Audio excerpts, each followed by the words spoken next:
Hello everyone. Before starting the podcast, let's get the introduction, and after that, we're just gonna dive straight Hello away on the everyone topic and of the day. welcome at the Global Catamaran Journey podcast. Whether you're joining us for the first time or you're a returning listener, we are delighted to have you on board. If you're new here, we extend a warm welcome and to our dedicated listener, welcome back. Don't forget to hit that subscribe button so you never miss an episode. And if you have any topic you'd like us to cover, we're all here. Just drop us a message and let us know. I want to let you know that this podcast is built on over 2 decades of personal experience selling the sea on both various catamaran brand and size, exploring diverse water across the globe. Each topic we dive into is grounded in real-world experience. While every journey is unique, our aim isn't criticized or favor any specific brand or model. Instead, we're here to share honest reflection based on our own adventure. It's important to note that we have no affiliation, contract, or endorsement with any catamaran brand or broker. Our information is entirely unbiased and free from any financial interest. So without further ado, let's set the sail on this voyage together. Sit back, relax, and enjoy the journey with us. So, first acquisition of a catamaran. If you want to go around the world and you want to buy a boat, the things you're gonna do is you're gonna start to have an idea about what is your program, and then you're gonna say, okay, I want to buy a boat between this size and this size, and how you're gonna decide which boat or which brand you're gonna go for it and you're gonna buy it. And there is most of the people follow the same. Most of the people do this on the same way, and I think sometimes no.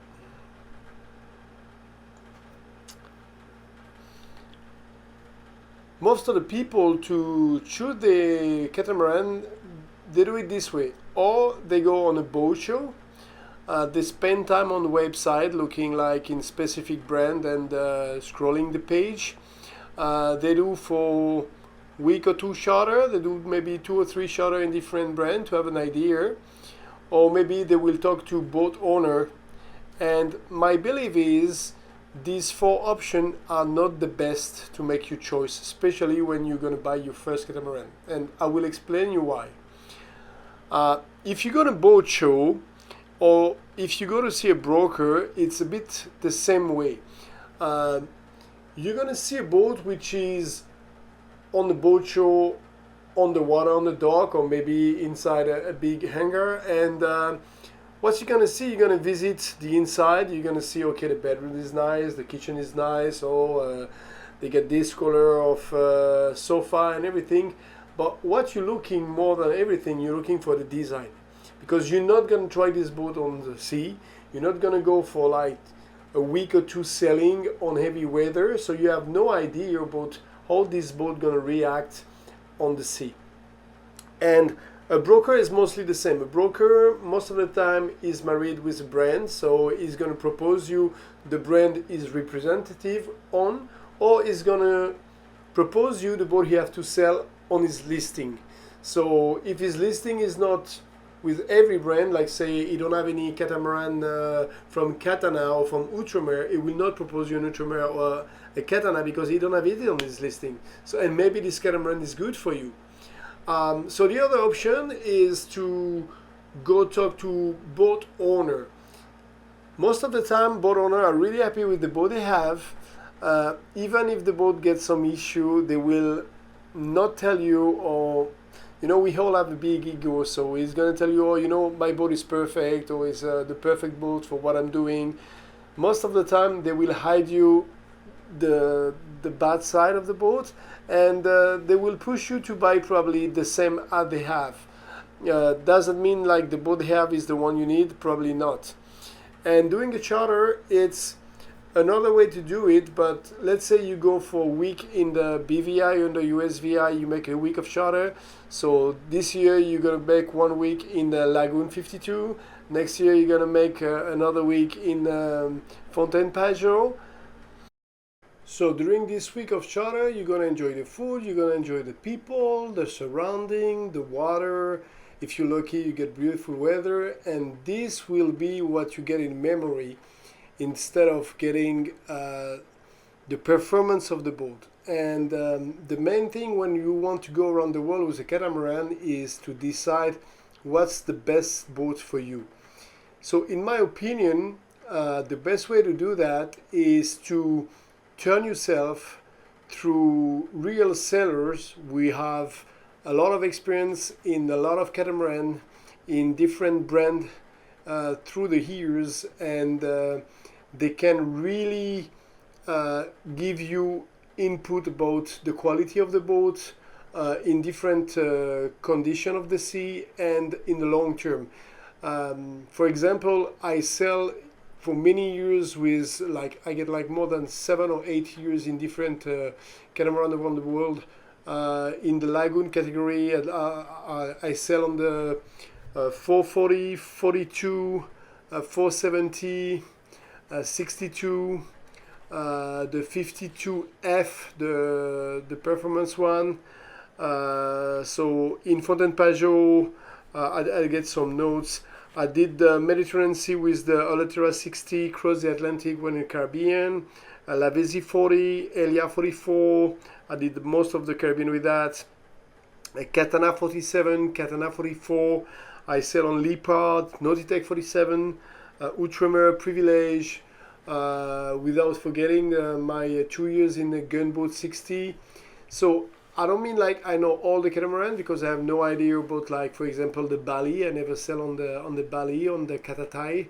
I don't know well this boat, but on the biggest brand in the market, Sunreef, I sell on this boat. So if you go to see a captain who was not necessarily chartering but working with owner on this boat and went around the world, he will tell you, oh, you know what, this boat, they're good for that, but on this area, and so on. And I think this is the best way to give you an idea about the quality of the boat sea-wise, because the most important when you want to go around the world on the boat is the safety.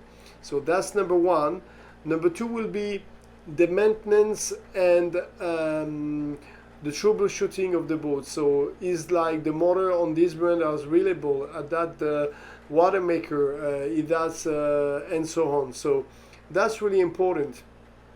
And then you can go through, we will do that on the next podcast. You have to go through a lot of different topics, which is for example, do you want a fly bridge? You don't want a fly bridge. You want to get the helm on the back on the transom or not? Do you want a boat which is more, let's say, get more interior space but less performance, or do you want a boat who get better performance or who's gonna get less interior space? And all of these details have to be talked with someone which is not interesting of really selling you a boat as a broker or as a brand. If you go in a brand, or if you're in a boat show, most of the time those guys gonna orient you what they have, what they want to sell you, but not what you need.